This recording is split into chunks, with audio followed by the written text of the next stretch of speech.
Welcome back to the Deep Dive. Today, we're focusing on a single, really powerful premise. Macedonia wasn't defeated on a battlefield. It was instead divided at a diplomatic table, and its people had absolutely no voice in the matter. And that absence of voice, that is the entire lens for this deep dive. We're trying to get past the grand narrative of the Balkan Wars and really analyze the precise mechanism. The how. Exactly, the how. The deliberate sequence of events from European diplomacy or maybe neglect to calculated national ambitions that led directly to the partition at the Treaty of Bucharest in 1913. So our mission for you, the listener, is to trace that fragmentation step by step, to understand how a recognized geographical whole was just carved up. Our guide here will be some foundational sources like the 1914 Carnegie Endowment Report, Yeah. and of course modern historians like Barbara Jelovich and Mark Mazur. Right. And to understand the division, we have to first establish what exactly was being divided. Now, let's start there. Let's set the scene. I want you to try and visualize Macedonia before all of this, say in the late 19th century. Yeah. What did it look like under the Ottoman Empire?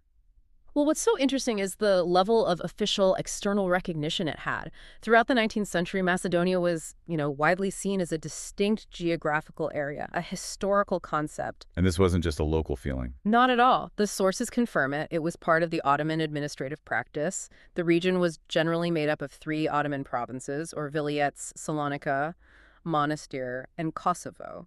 But the name Macedonia as a unifier for that whole area persisted. And European diplomats, travelers, they all used the name Macedonia without any real dispute. Precisely, which is so critical. It means the concept was already there, baked into the region's identity, even if the population itself was very diverse and didn't have a single unified national consciousness yet. So people living there, regardless of their background, had a clear regional belonging. A very clear sense of place. And that sense of a unified, multi-ethnic whole is our starting point. That's what was about to be shattered. Which brings us to the first major inflection point in this story, the Congress of Berlin in 1878. Yes, the Congress of Berlin is where the great powers, Russia, Britain, Austria, Hungary, Germany, they basically sit down to redraw the Balkan map after the Russo-Turkish War. And the key thing here is that the people whose fates are being decided, they're not in the room. Not at all. They're simply objects of high diplomacy. And while new states like Serbia and Bulgaria get degrees of independence or autonomy, Macedonia's outcome is, well, it's devastating. What happens to it specifically? It's left within the Ottoman Empire. So on the surface, the status quo remains. But, and this is the crucial part, it receives no autonomy, no political protection, nothing. The Congress's failure to act decisively turns Macedonia into what the diplomats at the time officially called an open question. Open question. That sounds so neutral, but it's not, is it? It's the opposite of neutral. It's a ticking time bomb. How so? Because that designation was a guarantee of future conflict. It signaled that Ottoman rule there was temporary, and it effectively gave every neighboring state a green light to press their own claims on the territory. It created this dangerous power vacuum. And here's where it gets really interesting, because once Berlin calls it an open question, it becomes an open invitation for everyone else to try and answer it for them. They didn't wait. Yeah. Immediately, Serbia, Bulgaria, and Greece ramped up their national programs. They saw this region not as a population needing self-determination, but as a territory, land that was essential for their own expansion. And this preparation wasn't just military, at least not at first. The sources talk about this more subtle campaign, often called the struggle for the soul of Macedonia. A fantastic phrase, because that's exactly what it was, a decades-long campaign fought with soft power. If you can't occupy the land yet, you can try to occupy the minds of the people. So on the ground, what did that look like? Think about the 2 pillars of identity back then, religion and education. Suddenly you have rival churches being set up, sometimes in the same village, fighting for control. And schools, too. Schools became the real battlegrounds. You'd have a Greek-funded school teaching that the locals were descendants of Alexander the Great, and right next door, a Bulgarian-funded school teaching that they were, in fact, Bulgarian. It was all propaganda, an investment in creating future citizens for your state. So they were trying to convert this diverse, stateless Macedonian population before the borders were even drawn. That's it, exactly. They were caught in the middle of these competing pressures without any unified political structure of their own to push back effectively. But surely there was local resistance. Did the Macedonians themselves not try to claim the territory? Oh, absolutely. And that's an important nuance. You see the rise of groups like the Internal Macedonian Revolutionary Organization, or IMRO. They tried to seize the initiative, to force the issue with an internal uprising, and demand autonomy. But it didn't work. In the end, no. Their movement was fractured, and it was heavily infiltrated by the very national programs we're talking about. Their push for internal liberation just couldn't stop the external military intervention that was coming. Which brings us directly to the Balkan Wars of 1912 and 1913. This is where the paradox really becomes clear. Yes.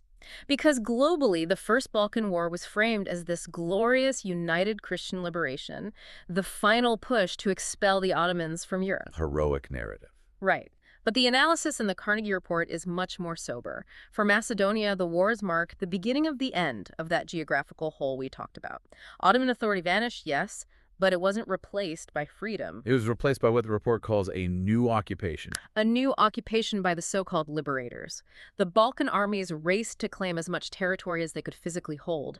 The open question from Berlin was finally being answered by force. And that scramble for spoils immediately led to the Second Balkan War, where the former allies turned on each other over who got the biggest piece of Macedonia. Precisely.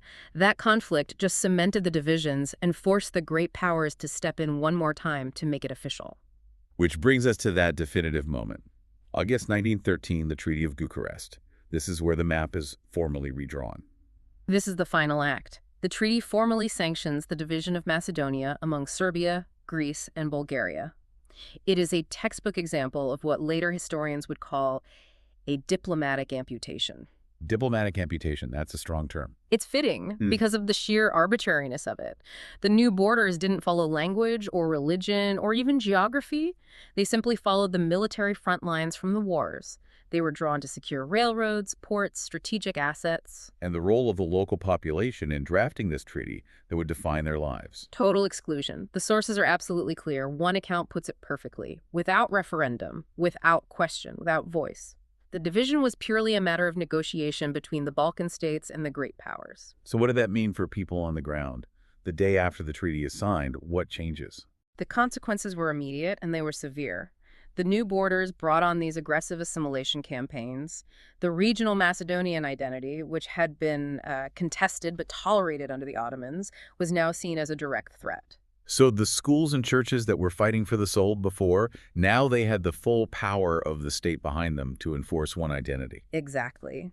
The sources detail prohibitions on the language, on any expression of a distinct identity, and maybe most tellingly, the geographical name Macedonia itself was formally erased from official maps in all three countries. The goal was to make the fragmentation permanent, not just political, but cultural. Irrevocable. That was the intent. But was it successful? Did that identity actually get erased? And this is the crucial note of resilience. While the name disappeared from official documents and maps, it did not disappear from the popular memory. The diplomatic erasure was powerful, but it couldn't extinguish that cultural endurance, that memory of a unified past. So to synthesize all this, what we've seen is a very deliberate process.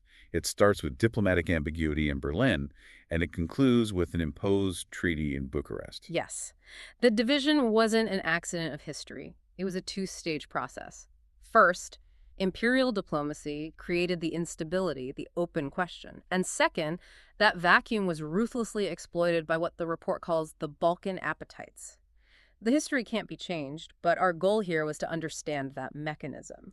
The fact that it was imposed, that it didn't grow organically from the people themselves, seems to be the critical takeaway. It is. And understanding that the division was imposed is, I think, the first step toward dignity. It challenges us to consider how these externally drawn borders and the identities that were suppressed because of them continue to echo in Southeast Europe today. A full century later. A full century later. If the mechanism of partition was so arbitrary and so exclusionary, how much of today's regional friction is still just the reverberation of that original diplomatic amputation? An excellent and necessary question to think about.